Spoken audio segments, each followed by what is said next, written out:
Bonjour tout le monde. J'espère que vous allez très bien, vous, vos familles, vos proches. Alors c'est avec un grand plaisir qu'on se verra encore une fois. Cette fois-ci dans une vidéo qui va expliquer quelques exercices qui mettent en évidence ou bien qui traitent la partie des curseurs. Alors après avoir fait la première vidéo concernant le premier exercice, séparément, donc c'était l'objectif de cet exercice plutôt de faire un bloc PLSQL qui permet de faire pas mal de tâches. Et donc je l'ai déjà publié. Aujourd'hui je vais passer à l'exercice 2 et l'exercice 3 et 4 bien sûr. Alors je vais passer un peu rapidement puisque la procédure elle est claire. Bon, l'exercice 2, qu'est-ce qu'il vous demande de faire? On souhaite à présent effectuer des traitements à plusieurs colonnes en même temps. Donc l'objectif de cet exercice est de construire une table courses qui contient toutes les opérations pour laquelle le nom de l'opérateur est courses, l'opération pardon est courses, à partir de la table budget bien sûr, qui est déposée avec ces exercices. Alors la table courses doit contenir les champs suivants: le numéro d'opération, puis le nom d'opération, la catégorie, la date d'opération et puis le montant. Alors pour cela, il faut définir un curseur qui va parcourir toute la table budget et insérer tous ces enregistrements de la table courses.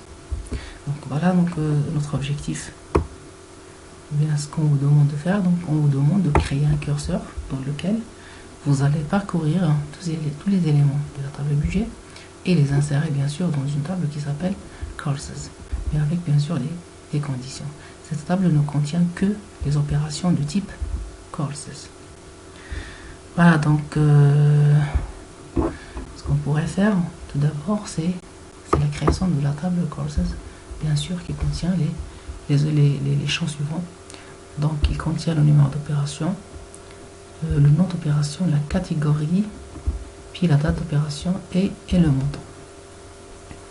Alors dans notre curseur, on va restreindre notre recherche.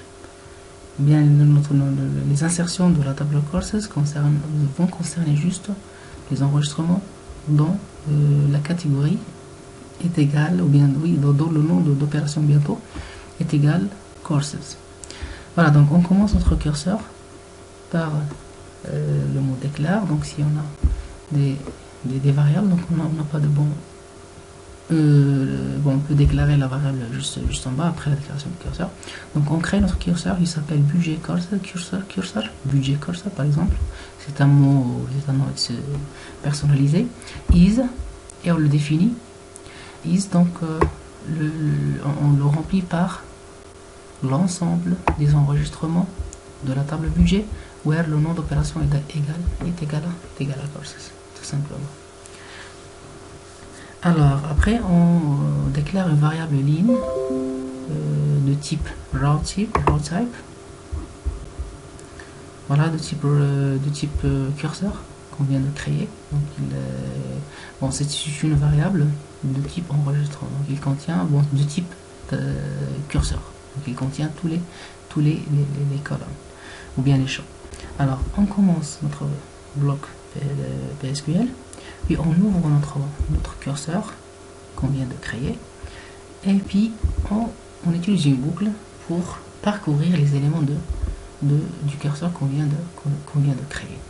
Et donc fetch budget cursor interline, donc on met le premier enregistrement dans la variable line et on va sortir en exit win, donc sortir quand le curseur ne pointe sur aucun élément, aucun enregistrement, pardon.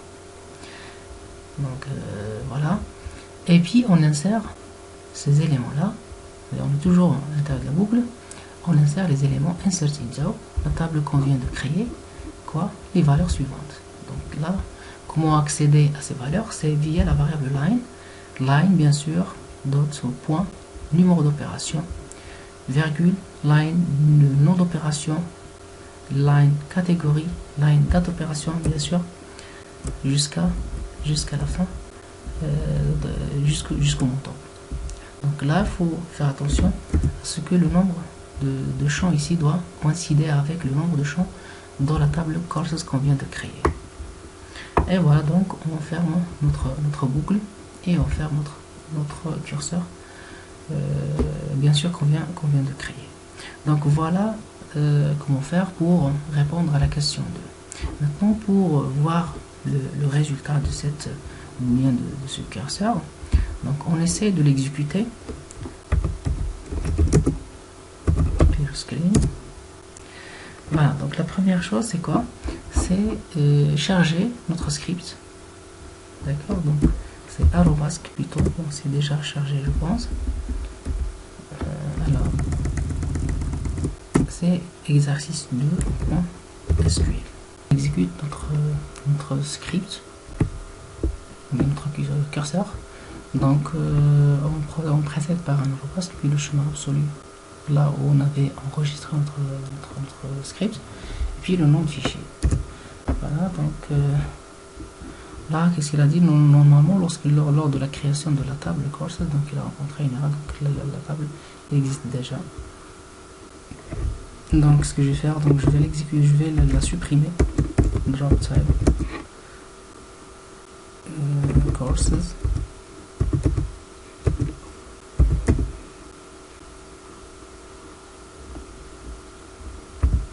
Drop table courses.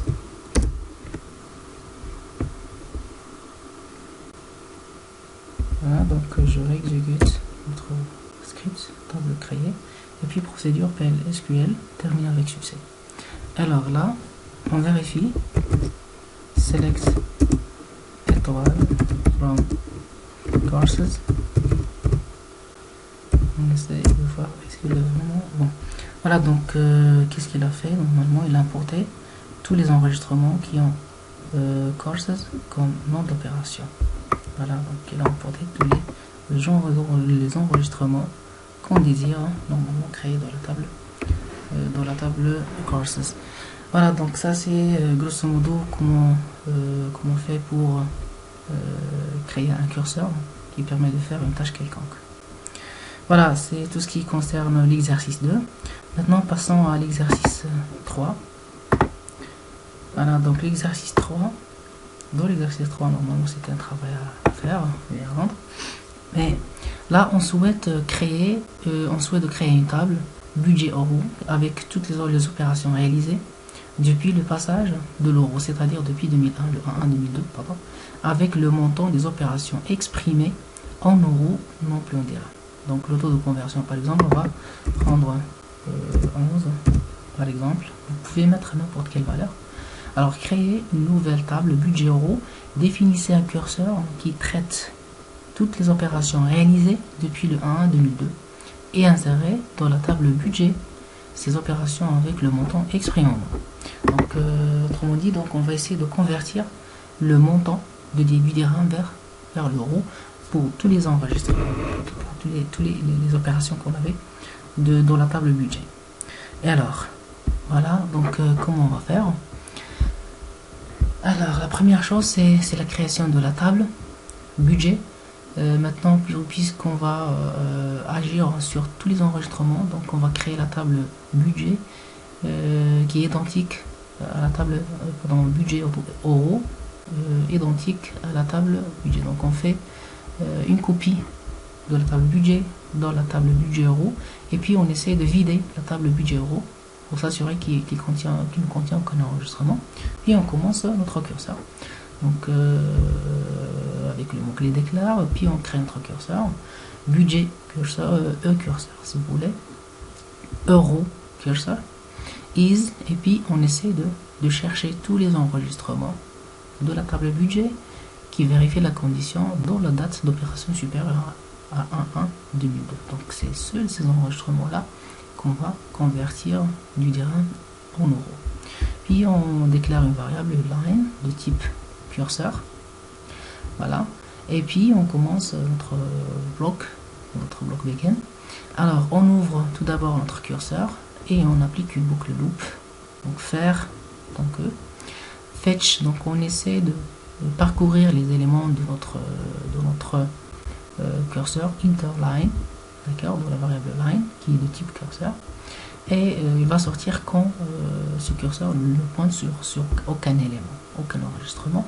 Et donc c'est carrément la même structure que l'exercice précédent. Donc, et on va insérer puis le résultat dans la table budget euros. Quelles sont les valeurs maintenant? Toujours de la même manière, c'est line, point, banque opération, etc. pour tous les champs de la table budget euros. Donc là, juste là, on va apporter une petite modification. Donc on va convertir le montant en euros. Donc on va diviser sur 11. Voilà, donc le montant des RAM, on va le diviser sur 11. Bien sûr aussi la sorte ici va subir la même modification. Et voilà, donc on ferme notre boucle loop et on ferme carrément notre curseur. Et donc pour l'exécution, c'est carrément la même chose. Donc on efface un peu l'écran et on importe, on charge notre script. C'est l'exercice 3, si vous voulez. Ok, donc on crée tout d'abord la table. La table elle est déjà créée normalement, elle est tronquée, donc elle est vidée. Donc tout d'abord on vérifie est-ce que la table contient quelque chose ou est-ce qu'elle est vide. Bon, elle est déjà tronquée, donc pas la peine de vérifier. Et donc maintenant on vérifie qu'est-ce qu'il a fait comme résultat. Select étoile from budget euros. Voilà.